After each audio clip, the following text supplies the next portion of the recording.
Hi, Jian. Welcome to your Strengths Debrief session. Before we begin, is there anything specific you'd like to get out of today's conversation? Thank you. Yes, I'd like to explore how I can better leverage my strengths for leadership growth and also discuss areas where I can develop further, especially around influence and storytelling. Great. Let's start with your realized strengths.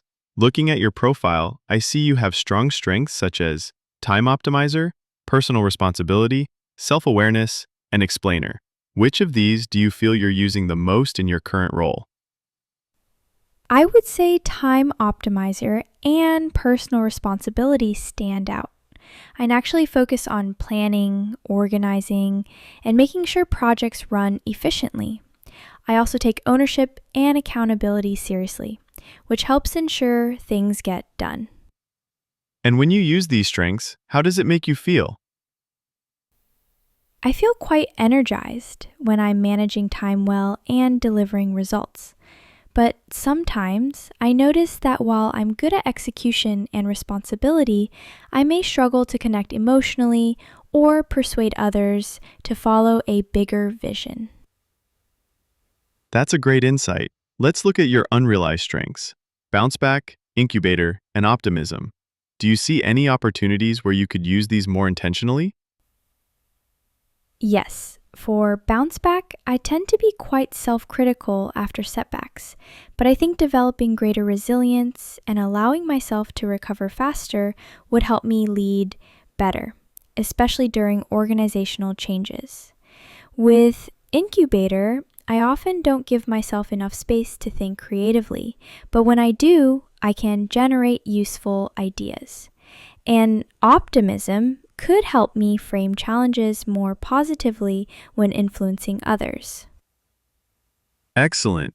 Building intentional space for reflection and framing challenges as opportunities could definitely help you activate these strengths.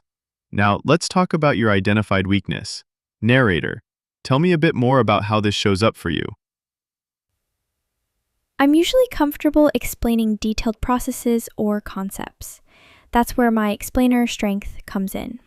But when it comes to telling a compelling story or persuading others emotionally, I sometimes feel stuck. It's harder for me to structure a narrative that captures attention and influence.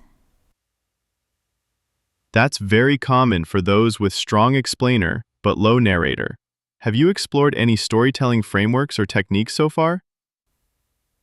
Not really systematically. That's something I'd like to learn, how to structure my message better and deliver it with more emotional impact.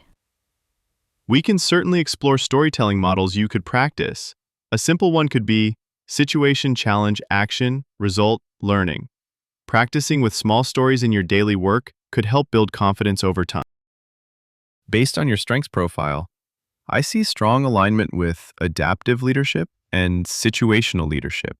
Do these leadership styles resonate with you? Yes, I think adaptive leadership describes my approach well, balancing structure with flexibility. I want to develop further by adapting to my team's needs while still providing direction. But I do recognize that as I grow, I'll need stronger influence and narrative skills to lead larger teams or complex projects. Exactly. Your strong responsibility and self-awareness are great foundations. Adding persuasive communication will enhance your leadership presence even more. Looking ahead, how do you see your strengths shaping your career path? I'd like to move toward roles that combine strategic leadership, coaching others, and driving change. My strengths fit well with planning and execution, but I want to develop my influence capability to lead at a higher organizational level. That's a very clear goal. Strengthening your narrative leadership and resilience will be key areas to focus on as you move into those roles. To wrap up, what are your key takeaways from today? I need to create more space to use my unrealized strengths. I'll start practicing simple storytelling structures. I'll explore ways to develop my persuasive communication and influence skills. Excellent. That's a very solid plan. I encourage you to pick one storytelling opportunity this week and practice. I look forward to hearing how it goes.